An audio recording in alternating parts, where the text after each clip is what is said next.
So we're ready for the top number one reason why people don't recover from the debilitating symptoms. Please welcome Chaim Alexander, based in New York City. He's been in the industry for over 20 years.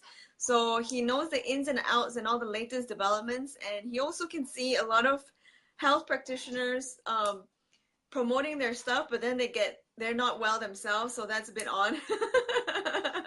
And they get some ailments too, so you got to be really important on who you follow, that the person is following an established system that works, and also that they are vibrantly healthy themselves. That's one. And what is the top number one reason? Well, before I share the number, first of all, the top eight are not necessarily in order. These are the ones that I've seen very frequently. But before that, let me just share a short story, because I said it's going to be controversial. So let me start with something controversial. So controversial, both our Wi-Fi didn't work. I know, right? No, it's not funny. Like, I don't like to be superstitious, but it was like, my Wi-Fi has worked every day forever, and just today. Yeah. Well, so one of the things that I'm doing while I'm out here is I'm checking out vegetarian restaurants. I've been to so many of them, and one of the there are different reasons why I'm checking it out. And one of the main reasons to see do these vegetarian restaurants actually offer dishes that are actually promote vibrant health. And what I found that probably 9 out of every 10 restaurants don't. I'm not going to get into the details of why they don't or what they're serving, but this morning I went for breakfast right around the corner where I was staying, and they had smoothie bowls. So I used to watch a lot of these Bali YouTube videos, and very popular there is smoothie balls. And I didn't acai understand is what a like the smoothie. latest fad ever. You know the Yeah, acai, like the berries, and then when they yeah, put the so I banana used, and the chia yeah, seeds. yeah. So that with the I'm not inclined granola to and the eat smoothie. those. What's that? I don't feel inclined to eat any of those because I find that it's too cooling, and it's not for me. And not for me in So Asia exactly. anyway. Exactly. So this is the thing. So what when I had the smoothie, I was like, I didn't connect the two words, smoothie bowl, right? I didn't, because I don't drink a lot of cold smoothies. If I do have a smoothie, there's no ice in it.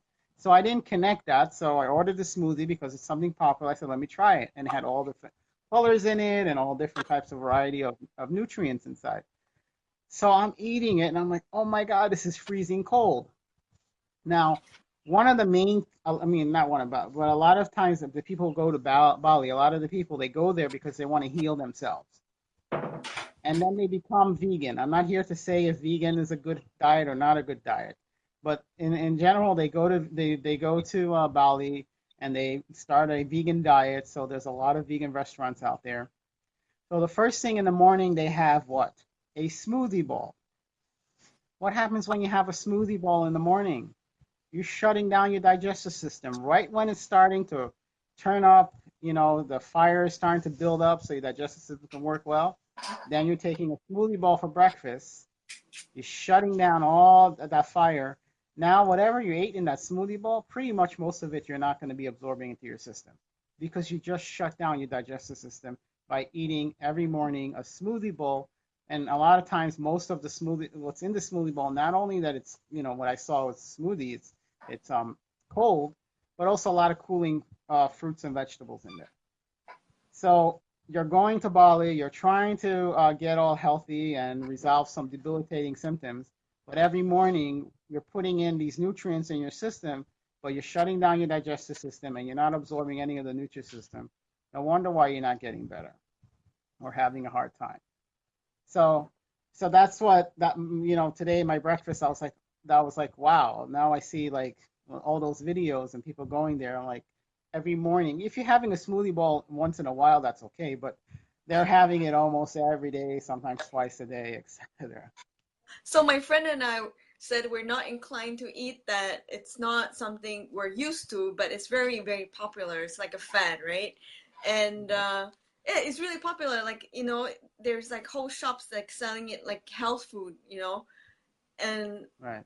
my friend and I said, I think we're not going to try until somebody buys it and then we have a taste. Yeah, so I'm trying many dishes here just to test things out, just to see for other reasons, but also that was one of the things, and So what is yeah, I forgot what I was gonna say. seemingly healthy and sold as healthy is not exactly healthy for everybody. You need to see your Right, constitution, right? right. And if you look in the ancient systems, let's say from the Far East, right, when they gave people,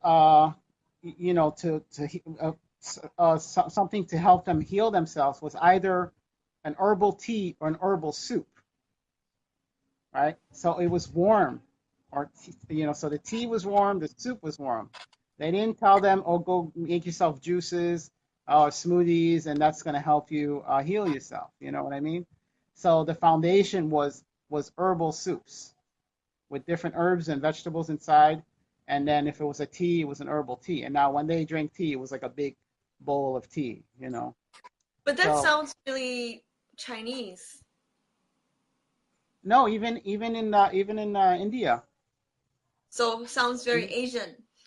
So I'm saying it's in the. That's why I said in the Far East. So if you look at the ancient systems from the Far East, when they were working on healing, those were the things that they gave them. It wasn't like smoothie ball, right? It'll be so fun to find out what all the ancient medical practices were. Like, what did they eat in Russia? What did they eat in Africa? What did they eat in, I don't know. I'm just personally curious to know. So if anyone knows, share in the comments below. If you Yeah. have any questions at all, do share in the comments below. And any likes and love, I'm watching them. I'm watching all the comments, and I will share the questions with Hayam. And I like our backgrounds today. You're like have a green background, and I look like I'm on the cloudy mountains. There you go. So Oh yeah. So are you gonna share? number one is for the one of the number one factor. Well, it's not number, but I'm giving them in order in this order. But most people are going to have a combination.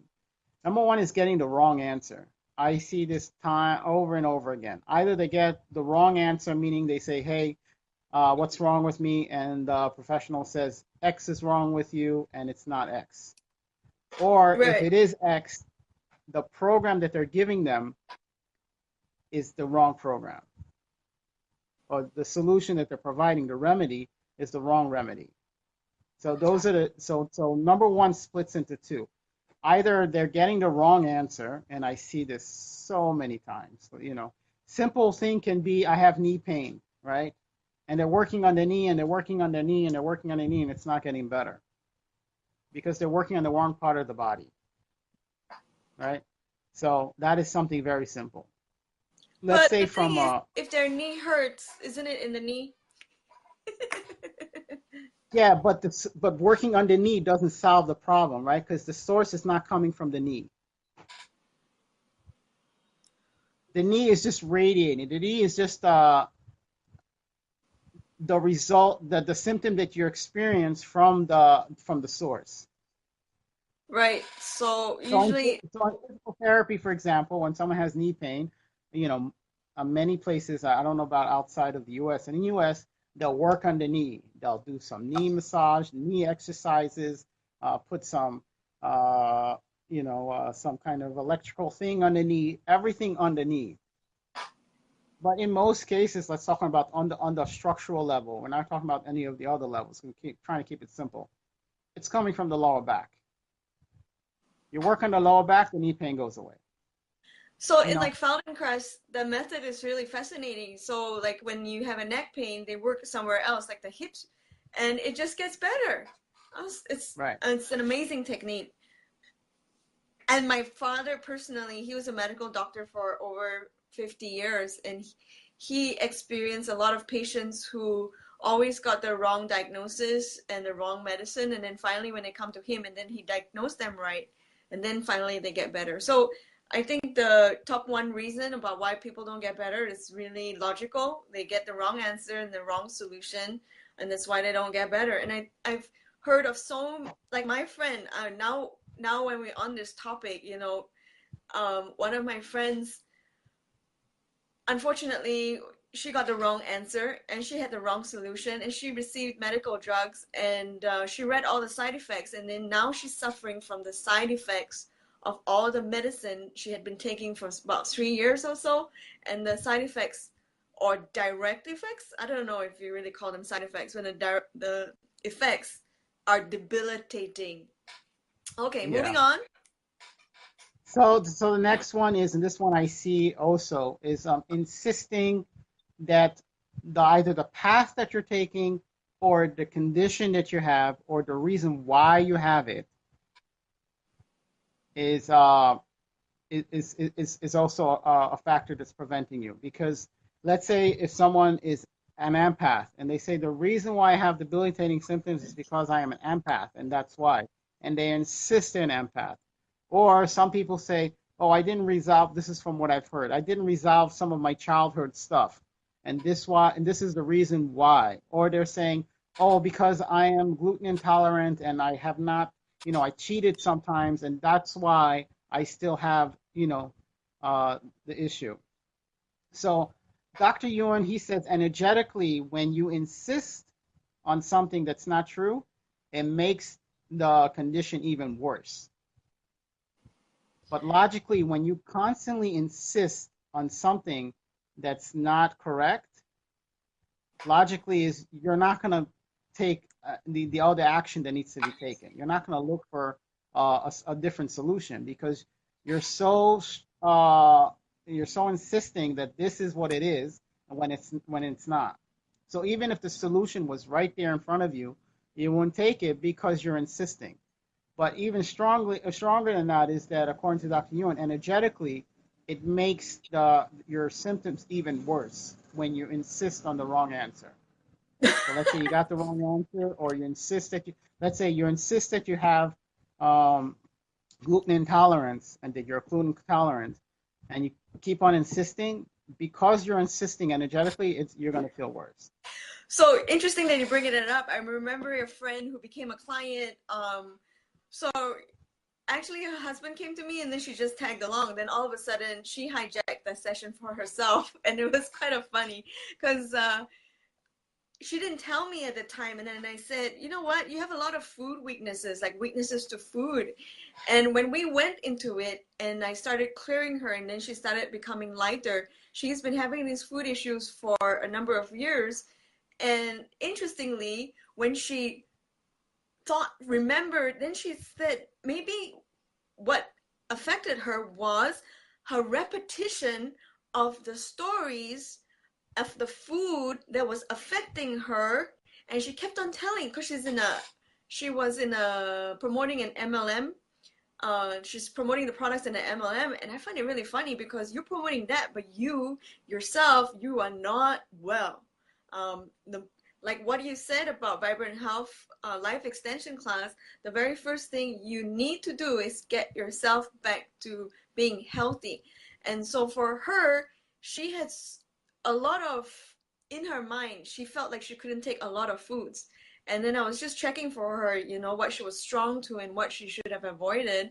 And a lot of her stories and her insistence on this food's bad, this food's good, this food's bad, this food costs this, made her pretty much not be able to eat anything, hardly anything at all. And so after that, she became much stronger and much more neutral to a lot of the foods. Yeah. So the insisting part is, logically we understand the insisting part, but also energetically that insisting part is there. And then from what you were sharing, that story constantly repeating in your mind, also Out loud to contributes. people, Yeah. you're perpetuating it. So you're telling yourself, yeah. So the other one is not working in order of priority. And I see this a lot with holistic professionals who, first of all, I'll explain that a little later, but first of all, most people who say they're working holistically, they're actually not working holistically. They're working, they're doing integrative therapies. They're just integrating different things, putting it together.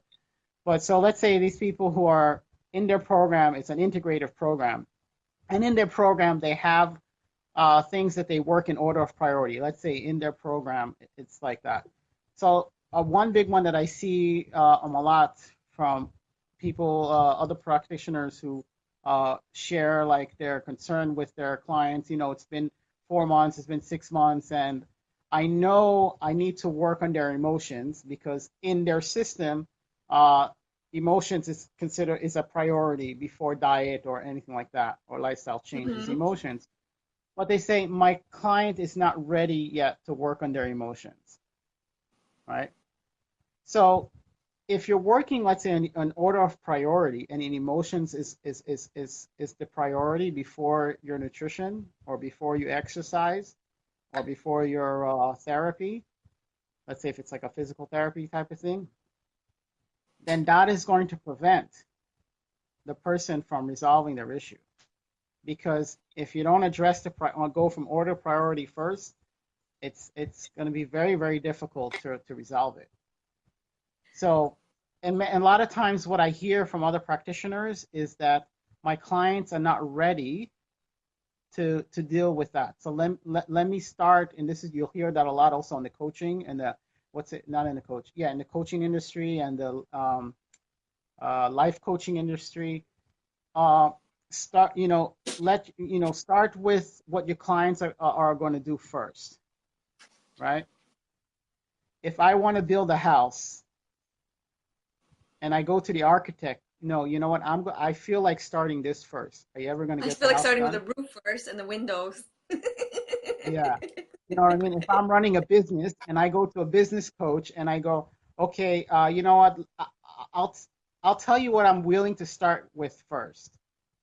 You know, your business is never going to go off the ground, right? The business coach knows what you need to do. So same thing with a health coach or a lifestyle coach. If they're good, they know where's what you need to do that will get you there.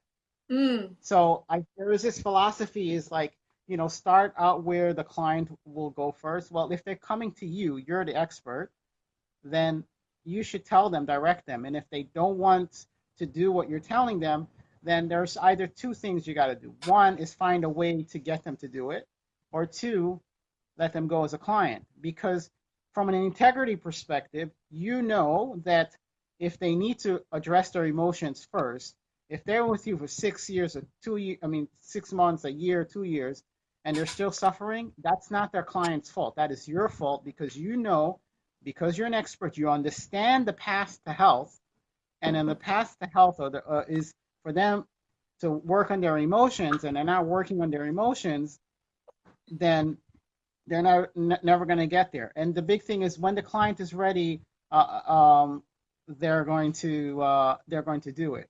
Well, the client is ready as soon as the client says, yes, I want to work with you. That's right. So for those who just tuned in, I'm talking to Chaim Alexander, who's been in New York, and he's been in the health and wellness fitness industry for the past 20 years. And we've been talking about the top 8 reasons why people do not recover from their chronic debilitating symptoms. And I'm going to recap the top 3 that we just talked about. Is first and foremost is that they get the wrong answer, and thus they get the wrong solution, and they don't get better. And talking about real life, I think it happens really common. It's really common because I think the health expert or the health professional uh, sometimes have challenges saying, I don't know what's happening. Let us go investigate properly. Um, and they may be jumping to conclusions okay. Um, so what happens is like in real life, what happens is like, it happens so many times, right? When I'm on the street and I ask someone, how do I get to a certain place? 4 out of 5 people, like, okay, if they don't know, I've been given wrong direction so many times. I don't understand how people can point in the wrong direction confidently, you know? I cannot believe how people can point in the wrong direction confidently. And they have challenges saying, I don't know.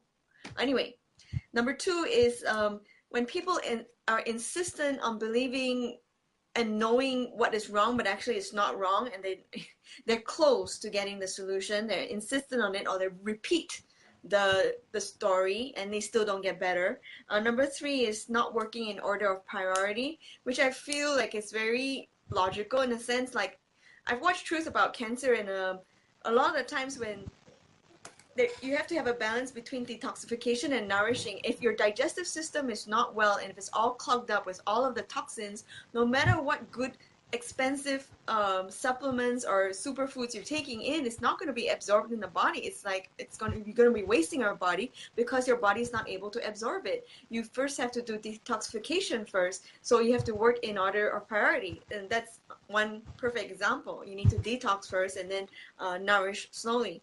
Okay, what is number 4? So number 4, as we touched on before, is emotions. Um, there are two things that that on the physical, not only on the physical, but two main things that cause debilitating symptoms, or people to continue suffering once their body is broken down. Then one of them is emotions, and if they're not addressing emotions, it's pretty much very difficult for them to resolve. And let me give you an example of emotion, right? So let's talk about the liver, because liver is something very common. So let's say if you have too much toxins in your system, then it's going to damage your liver, right? And in Chinese system, the liver connects to the emotion of anger or frustration, right? Yeah. So here's how it works. If you're angry and frustrated, it's going to connect to you. It's going to affect your liver, right? So from the emotions, it's going to connect to the physical Liver. body. Now, if the liver is bad, it's going to trigger the emotion. So you see, so even let's say you say there's nothing frustrating me in my life, like I'm not a frustrating person, but if you have liver issues, you're going to get angry. So a simple way of I like to share it is like people who are what they call alcoholics, right? They're always getting angry, right? They're always they're always getting angry. They get drunk and they get angry, and sometimes they beat up their spouse, et cetera, which is not so good. Then they send them to anger management, which is mostly on the level of the brain. So if they're not going to work on resolving the emotion that's stuck in there and the liver, and also improving the health of the liver, they're not gonna be able to solve their anger management. Their anger issues. See what I'm saying? So a lot of times people, when they're going through these programs, when they have debilitating symptoms, they're focusing so much on like nutritional therapy. They're focusing a lot on what's it called? Nutritional therapy, and a lot on supplement therapy. Those are the big ones they do. Then they may do some kind of meditation retreat, etc. But they're not really focusing on the emotional aspect of it. And that's something they need to do. It's a daily. It needs to be part of their daily habits, not habits, but their daily practice. Working until that emotion is out of there. So What that's another modality one that do I you found. recommend for clearing emotions? I'm not going to get into modalities. It's as long as it clears it, it clears it. You know what I mean? It's not about the modalities. I don't want to say this modality is better than another modality. Don't It's say just which that one is better. Just name maybe 3. That's all. uh, there are many. There are many. As long as it gets rid of like in qigong therapy, we have specific qigong exercises that work on specific emotions, and you can remove it. Yuan method is another one that helps with that. So there's so many out there, but And yeah, back flower remedy too. There's a bunch. Okay. yeah. There's a lot of good ones out there. But what I'm saying is that not addressing it, even though a lot of the coaches, like we said before, even though like when we're talking about priority, I've heard from many coaches or practitioners that, oh, my client is not ready to address that issue yet, that trauma, is not ready to address it. Right. And They need to that's be the ready key. to let That's it the go, key. right? To So release is there it. anything else that I can do? You know? So So that's and foremost, they and have to then be ready to let it go, isn't it? it's not that if they're coming to you, they're ready. Why would they go to a coach? I think it's the way that coach um, explains their program, and then what the coach is doing, I'm going to follow the client. You know, if I am trying to climb Mount Everest and get to the top, right? I'm going to follow the guide. I'm not going to go where I think I should go, right? I'm not going to say, oh no, I want to go to the left, and the guide goes no. So when a client comes to a coach or to a healthcare professional, they're basically they're saying is that, you know what, I'm going to follow what you're going to give me. If the Yeah, client but starts to say no, go ahead. my question for you is how many real holistic health coaches are there compared to what you're saying is integrative? Integrative.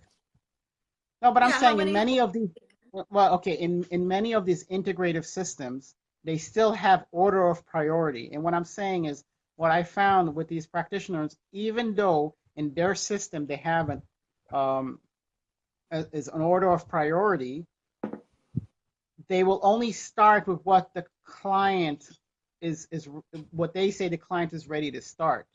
Okay, But if there's five other things that's in, that they need to do first before number 6 and 7, then then the client's not going to get results, and then you're questioning how come my client is not getting results. Well, in your program and what you're giving your client based on your training, they have to do 1, 2, 3, 4, 5 first before 6 and 7. That's what I'm right. saying. I got it. Okay, Yeah. so we've been covering top 8 reasons. So for those of people who just tuned in, the first reason is getting the wrong answer and the wrong solution as a result. That's why people are still stuck with the debilitating symptoms like chronic pain, chronic fatigue, chronic skin issues, digestive problems, joint pain, etc., etc. Number 2 is insistence on believing they know what is wrong with them when actually they're not open. They're very close to getting a different answer. They insistent on the answer that was given to them before or to their story or belief. Number 3, not working in order of priority. This makes a lot of sense. Number 4, not working on the emotions. So you mentioned about the liver. So if there are toxins and the liver is not doing well, the person with the poor liver will be very angry. And the opposite is also true. If the person is always angry and frustrated, it will affect the liver. And as a result, the liver will not work well. So what is number 5? Number Number 5. 5 is toxins. A lot of Oh, people don't remove effectively and efficiently toxins. I see a lot of people doing like 14-day cleanses or 14-day juices to resolve their toxins. But actually, the toxins that are actually causing most of the issues are deep inside your tissues. And that you need to do something that is going to go in deeper. And also, it's going to take longer than 14 days to remove it. and it sounds so scary. It's like toxins in the brain, toxins in all the different organs, the tissues. The fat cells help to protect a lot of the toxins. And this is really, really, really, really, really, really famous motivational coach. He revealed to us that he was really into the health aspect of things, but he did take he avoided meat, but he took quite a fair bit of fish and ended up with very high level mercury poisoning. And so has to really remove the toxin of heavy metal. And for me, I don't have a scientific medical device to test the fish nowadays, but for me, it's just me and my taste buds, right? I I do I do enjoy fish now and then, but there's some types of fish that I just cannot take. I take one bite and it feels, to me, it tastes like metal, and so I just cannot eat it. Unless it's tuna. Tuna tastes, I mean, tuna, because it's always covered with mayonnaise, I cannot taste the real taste of the tuna.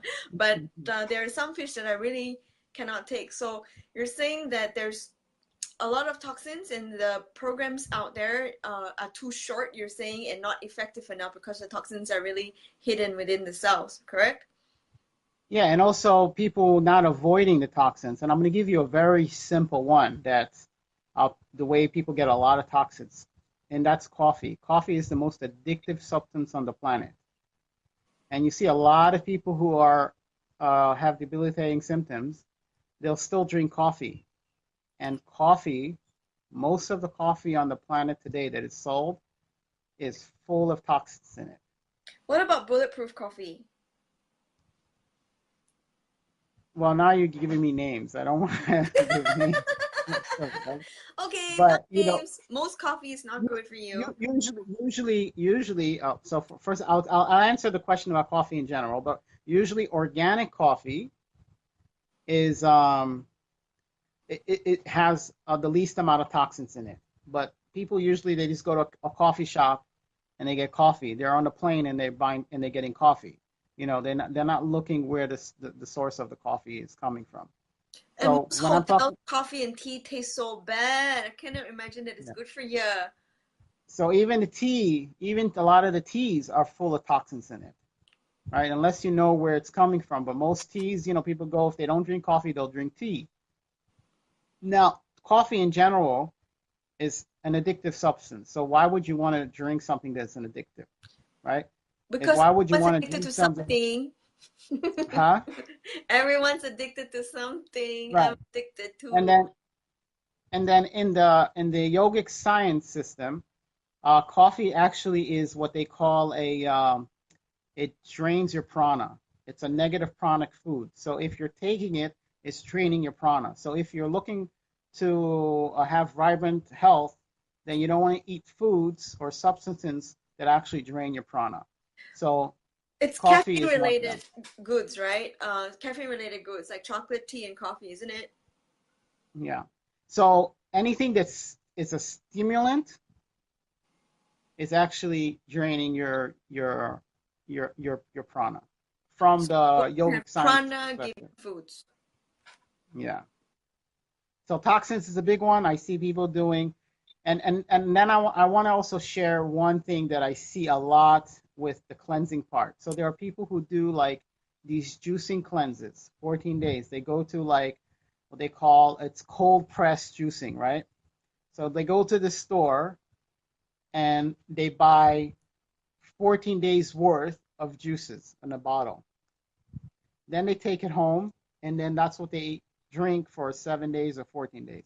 Here is the big problem. When you're juicing a fruit, a juicing, whatever you're juicing, the fruits and vegetables, it's best to drink it within 30 minutes. The longest you should, and then after that, within 2 hours. After 2 hours, pretty much you lost most of the effect of the juicing. So they're thinking that they have this cold press juicing. They put it in the fridge and all of that, and they're drinking it for 14 days. They're just drinking more or less sugar water and some small amounts of nutrients. But the effect, the most powerful effect of the juicing is gone. So if you're going to do juicing and you want to get the most benefit out of it from the nutrients, the chi, the enzymes, it's within 30 minutes. I mean, that makes sense, but I know those programs whereby they actually deliver like every few days for the longer programs, every few days, and I did try it, and then and also I do juice quite a fair bit, and the taste really does change on the third day. Like if you put it in a glass bottle, yeah, it will last a little bit longer, but the taste changes, and you know the nutrients are being lost. That's one, and most of the programs, those cold press juicing programs, unfortunately, they all the juice is also given in a plastic bottle. And then there's another thing about plastic, right? Yeah. So what I'm saying is it's like if someone's going in that program, they're basically not detoxing much. There are far more effective ways than doing that 14-day. And what happens, and I've seen this a lot, is people they go on those 14-day cleanses and they lose some weight, and as soon as they go back on within a few days, they gain their weight back. You know what I mean? So it's not a very effective way, but it's that the program is out there. They say it's very healthy for you and you're cleansing and but if you actually look at how when you prepare food, what happens as soon as you start preparing food, if you don't eat it within 30 minutes or within 2 hours, you lose most of what the food has to offer. Okay, yeah, So it makes sense. It makes sense. And juices taste really good. I love juice. Anyway, yeah, um, so make it and drink it right away. You know, you prepare it and you drink it. You know, yes, I do. when you're And buying sometimes it in the more and store, I drink it the next day. you know, The if ones you're in the buying it in the store, they all store, dilute it with water. I don't know what we're paying for. It's so expensive. And none of the juices, I've tried so many of the juices out there, the cold pressed juices out there, and none of them come close to the juice that you make on your own. In terms of taste, in terms of quality, none of it can compare. It's not even close. You know, my mom and I remember we both had cold pressed juice outside and we both looked at each other and it was like, what in the world did we drink? It was like, all the ingredients sounded good, but they put so much water in it. They diluted it, and we're paying like $8. And I'm like, no. Anyway, so so the example I want to give like people a picture. If you're drinking it within 30 minutes, you're getting 100%. If you're drinking it a few days later from the bottle, you're getting maybe 10%. You know, if they want like a picture, you even if you know, put it in the fridge, even if you put it in the fridge. you still have good nutrients. You still have good nutrients. You still But what have. I'm saying, there are It's not far there the there best are thing to other do. there are other ways that are far more effective and efficient to detoxing your system than going to a cold press store and buying a 14-day supply and then drinking it. Do you have an opinion You about know, coffee enemas to remove that's toxins in just, the body? that is a one way, but it only removes it from the colon. Some people say it reaches the liver, but that is Liver. just but that is just one protocol, one type of modality. You need more than just coffee enemas to remove. It's usually more for the digestive system. Would you recommend it for somebody who's not having chronic debilitating symptoms, like to undergo a detox program? Anybody, if for detoxing your body is healthy because you're drinking water, it has toxins in it. You're breathing air, you have toxins in it. You're eating food, it has toxins in it. So for for maintenance, yeah, you can try different ones. You know, but for debilitating symptoms, in many cases, it's the inside your cells. So coffee enema won't penetrate inside your cells. It works primarily on the colon. And Number some people say six. Oh, sorry. numbers. Yes, okay. Number 6 is not working holistically, right? So not working holistically. That means, and when I say, I mean truly holistically. So actually seeing that how different things affect you, right? So one big one that's people are not so familiar with is like parents and children. Parent wants their child to get better, so they take their child to someone and they give them a whole program. But the parents themselves are either sick or the parents themselves are not supporting their child in whatever way they need to support. So if you want your child to resolve their health issues faster, the parents need to change too. And that's when you look at it holistically, because holistically you see uh, the way us humans are affected are also by the environment. And kids are strongly affected by their environment, especially their parents. So parents can be a strong hindrance on their kids getting better because they are not willing to change. Once they start changing, then they will find that their kids will change even faster. So that's one way of looking like holistically. So, in a human body, how would you describe it? So meaning so that's how, because when you look at it holistically, you look at how everything is connected, right? When you look at things holistically, you see how everything is connected. Right. So another way it could be that you in the wrong relationship and you're doing all this nutritional therapy, vitamin therapy, but you're not working on the relationship part. That's another way of looking at working holistically. right? Because we are influenced by our environment. Another way of looking holistically would be like digestive issues. I think we mentioned it in a live before. If you're having digestive problems and you're taking and you're eating a lot of what we'll talk about a lot of pineapple because it's good for your digestion.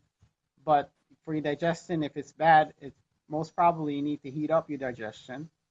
Then you're putting a lot of coldness in your system.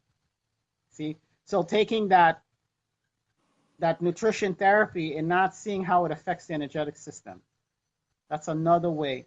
So integrative, usually what integrative is that they have 5, 6, 7 different modalities that they use or philosophies that they use, and then they try to put it together and hope that it sticks without seeing how it connects. You know, that's what integrative is. And but a lot of these places they say integrative, they say holistic. It's actually integrative. We have a holistic approach. Without seeing how each of those connect to each other, it's not holistic. It's integrative, and that's one of the biggest issues with integrative because you can do one thing one way, but from the other. So let's say from the Chinese system, you're actually preventing, and then you say why isn't it working, right? So another way to talk about it would be like, let's say somebody has a sinus issue, and then when they trace that diet, they find that the person's taking a lot of milk that's causing the sinus issue, and they eliminate milk.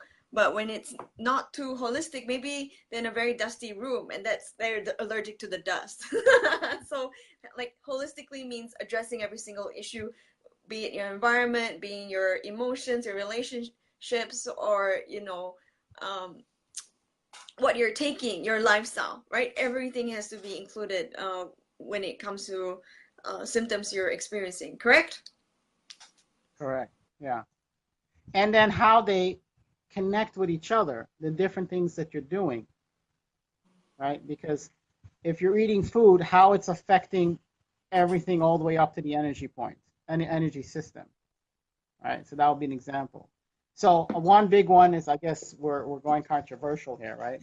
So there are a lot of what they call functional diagnostic medicine or functional diagnostic nutrition or functional, right? And basically what they do, and I think many of them claim that they're holistic and they're finding the root cause. And how can you find a root cause if you're only focusing on the chemical level? That's not finding the root cause. When you look holistically, yes, you can find a root cause, but when you're looking at only on the chemical level, you cannot. So what they do is they do loads of blood work, more than the medical doctors do. So that's what they're saying. They're better because they do more. So the more we do, the better we are. Actually, it's the opposite. The less you do, the more effective it is. So you get all the whole list of different types of blood work done, and other type of lab work done, and then from that point they give you, and so basically it's allopathic, right? They give you all these different supplements and they tell you what kind of diet you should be on based on that.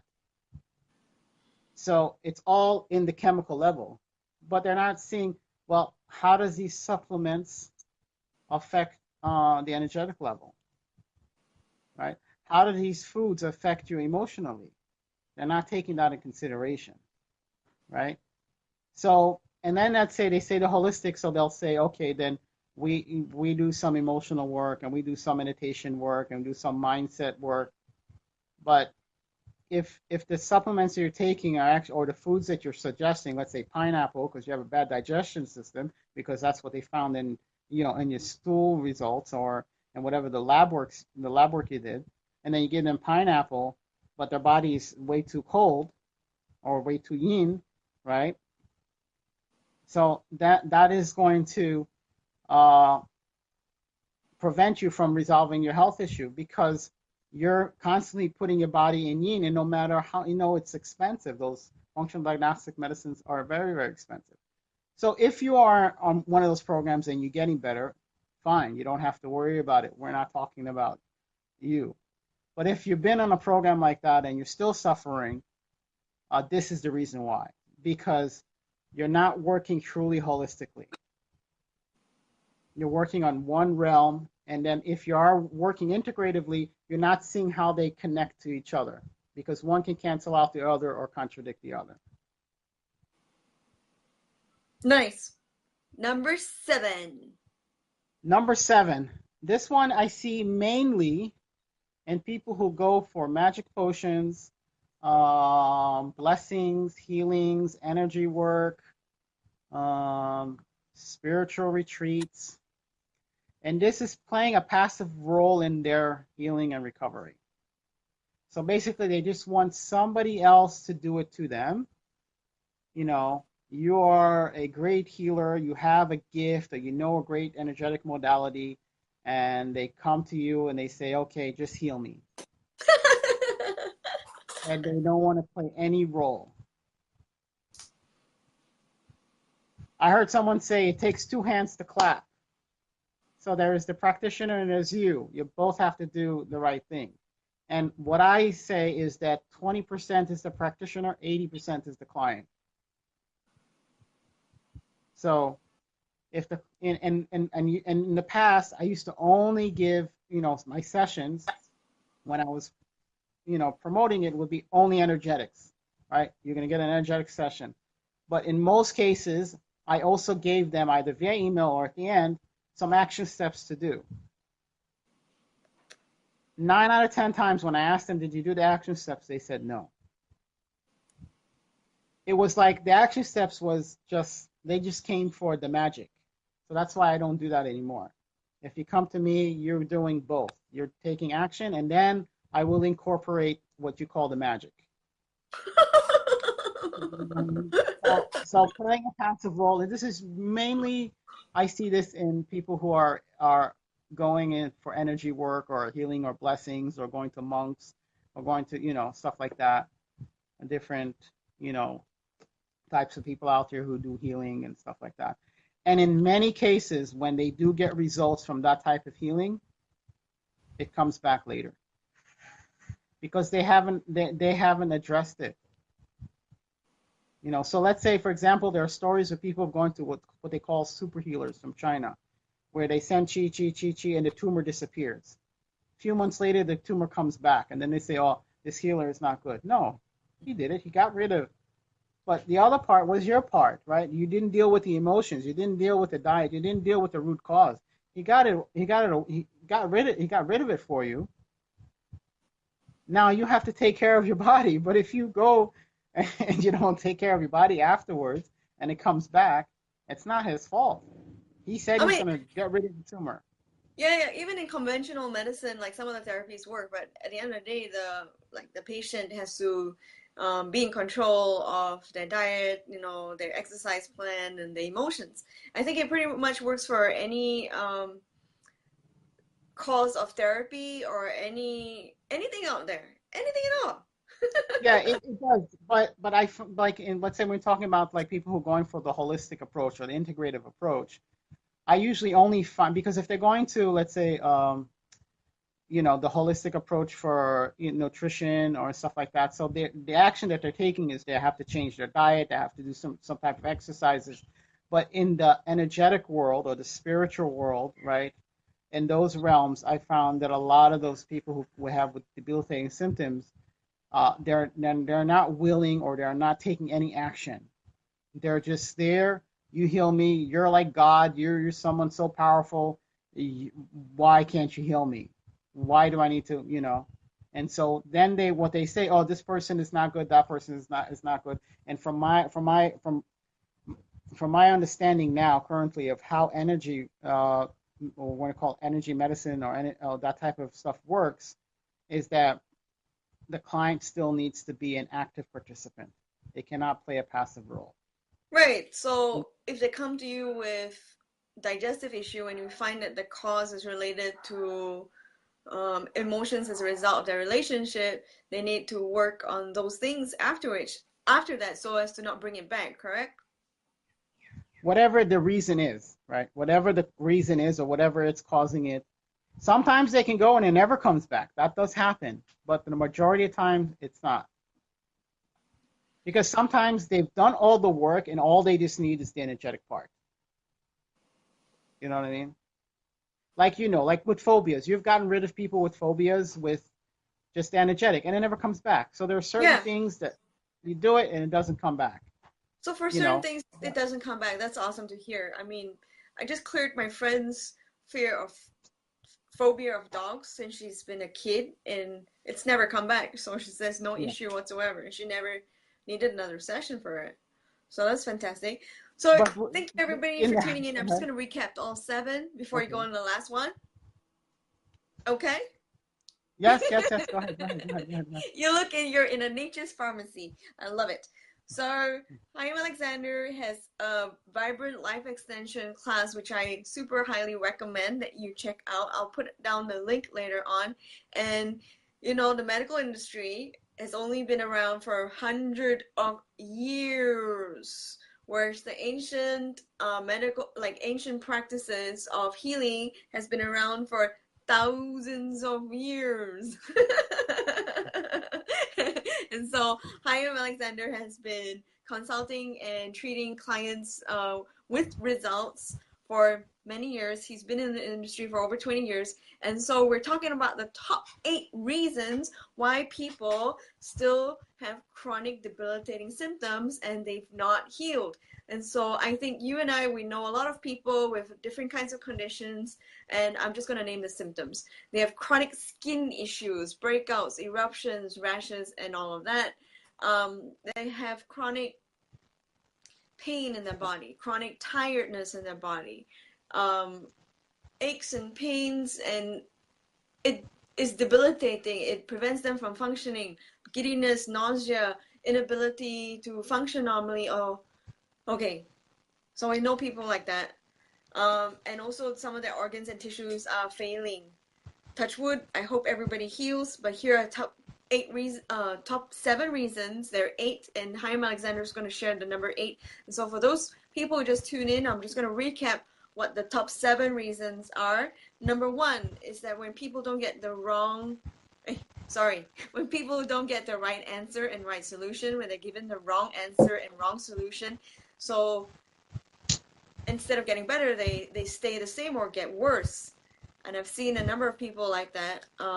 Number 2, they're insistent on the answer that was given to them was right. So they're insistent, they believe it, they constantly repeat the story and they don't get better. I feel so sad about people who do this because I know the person who keeps repeating the story over and over again, insisting that is the thing, and they just don't get better. And they just want prayers sent to them and constantly under medication, painkillers, and all of those things. Okay, may they get better. So number 3, not working in order of priority.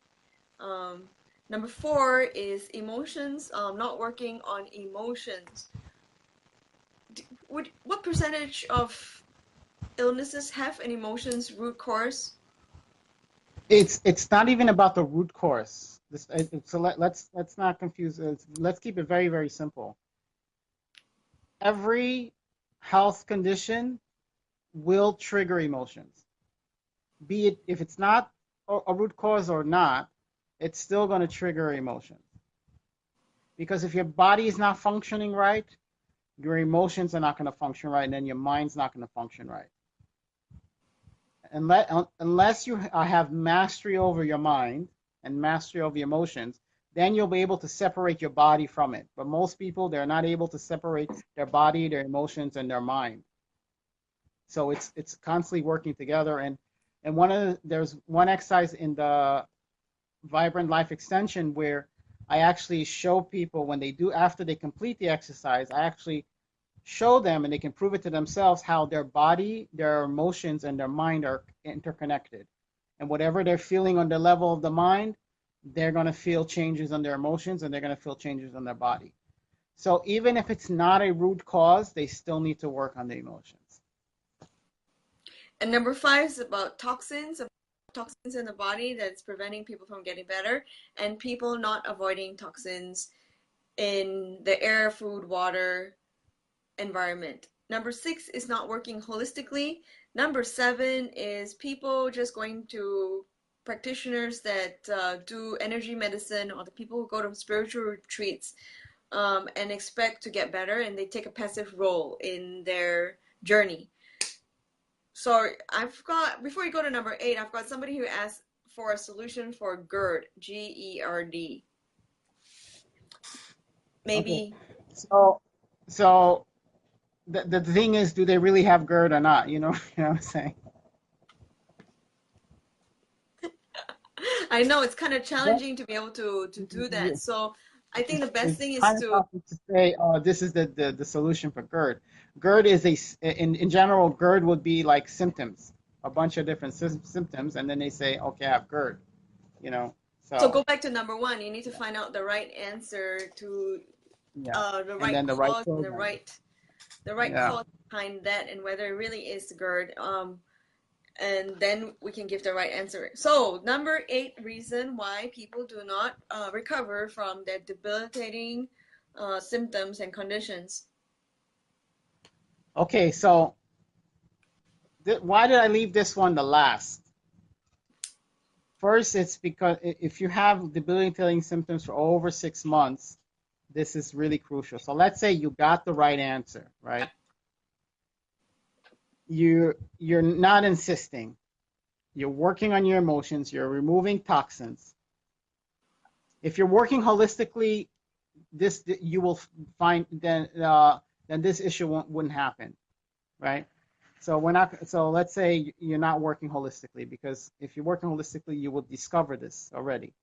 And you're, let's say you're not playing a passive role. You're doing everything. So let's say we're going to remove out the holistic working holistically, but you got the right answers. So let's say it's the problem is X and the solution is Y.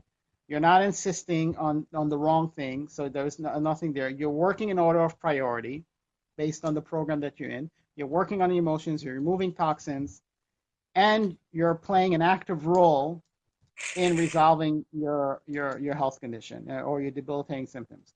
But still, you cannot recover. And the reason for that is, you ready? Yeah, what's number 8? What do you think it is? What? I don't know. It boils down to the number 1, not getting the right answer. Okay, so you're No, no, I saying you said got you got the everything right right. answer. Yeah. You got 6 out of the 8 right.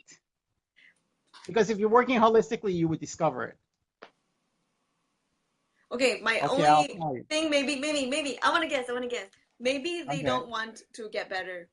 Maybe deep down, Then they subconsciously. wouldn't. Then they wouldn't play an active role. If they didn't want to get better, they wouldn't play an active role, right?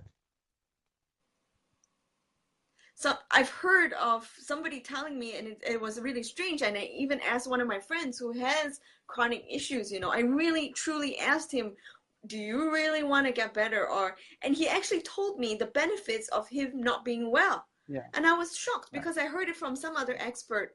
And when Yeah. I asked this friend who had chronic issues, and he would always come to me and complain about his chronic issues, la di da di da. He would go on, and I said, "Do you really want to? Like, what is the benefit of doing this?" And he told me. He says that he likes the attention that he's getting from other people.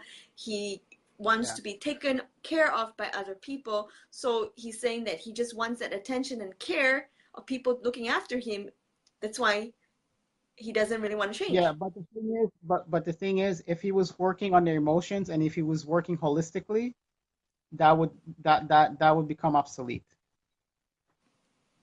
I think a lot of people don't have the Because discipline to do all of the things that you mentioned, though. I'm guessing because before you go to the 8th answer, I will never ever forget one of my friends, family friends. He got stage 3 cancer, and it was mhm, phenomenal. And he took such, it's like talk about self mastery, right? He bought a whole bunch of books and he did all the research and he took into action so many of the things it said: getting sunshine, getting really clean diet, really good quality water, getting good exercise, working in himself, in so many ways. And within 2 to 3 years, he looked stronger and fitter than anybody else. He defied the odds. He defied the doctors. He just took care of himself, and he's strong and alive. And he just read up on all the superfoods and good nutrition, and he did it all. And he's better. I mean, he's strong and he's healthy and alive. At now, He got ill when he was 77. Now he's 82 years old See, with there stage you 3 go. cancer. Age is just it's not it doesn't mean that if you're the older you are, the harder it is, right? It's not always a factor. A lot of people think age is a factor, and it's not always the case. So, are you ready for number 8, or you think you can guess number 8?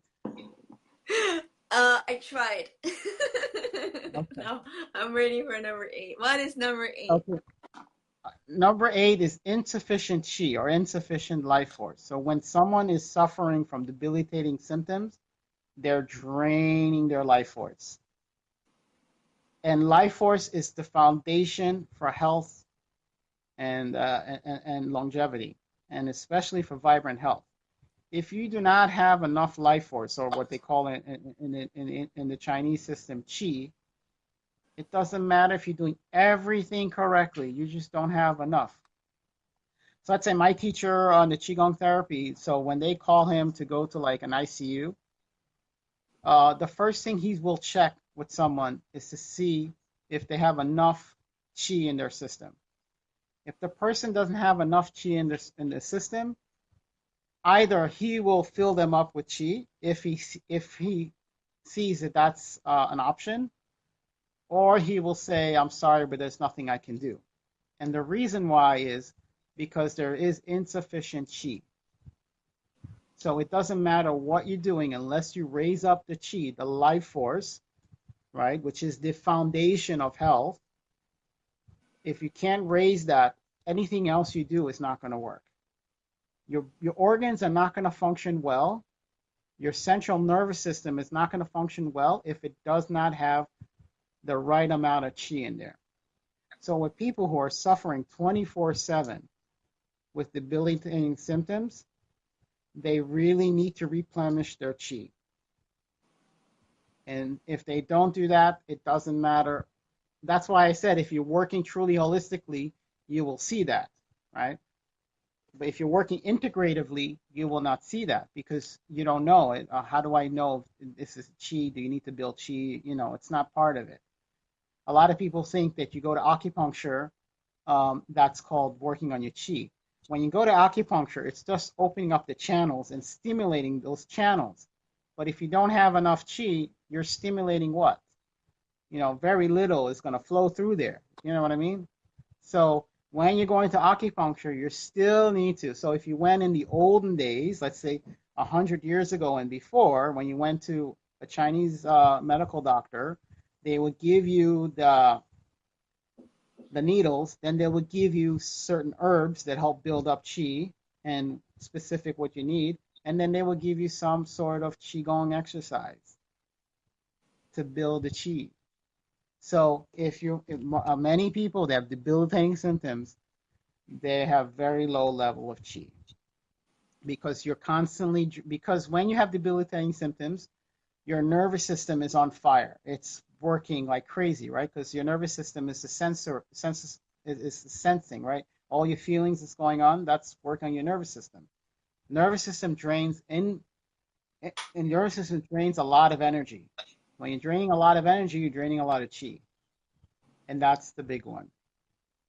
So let's say you got almost everything right and you're still suffering.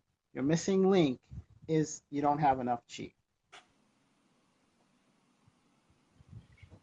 Do you Make know? sense? Yeah, of course it makes sense. And I've heard the story of one of my teachers, the master, and then he's saying that he was visiting somebody really, really ill, and that person didn't have enough life force, enough chi, and he actually gave that person chi, and then he was better, and then he had more life in his complexion and more rosiness, and went about his way. And unfortunately, there were some visitors who came along and then touched him and all that, and took away the chi that was given to him, and then he didn't make it in the end. So I've got a Well, question though, like how do they give energy to him? How do they give chi to him? It's like that's a whole new story. no. I mean, depending on the system, they teach you how to give chi to someone. But the thing is when somebody gives you chi, Yep. that chi just lingers into your system for a little while and then disappears. Right. It doesn't stay as long as you build your own chi. So what Whew. happens is let's say with my teacher, for example, if he's going to give somebody chi, he's also going to say, here, this is chi building exercise you do on your own, because it's only going to last for around 3 days. So after that, you got to build yourself. So my chi will support you for 3 days, and during that time, build your own chi. You know what I'm saying? So, or the person has to come every day and, what they call do fa chi. You know what I mean? They have to do it every single day until the person is well enough, and then they can start doing themselves.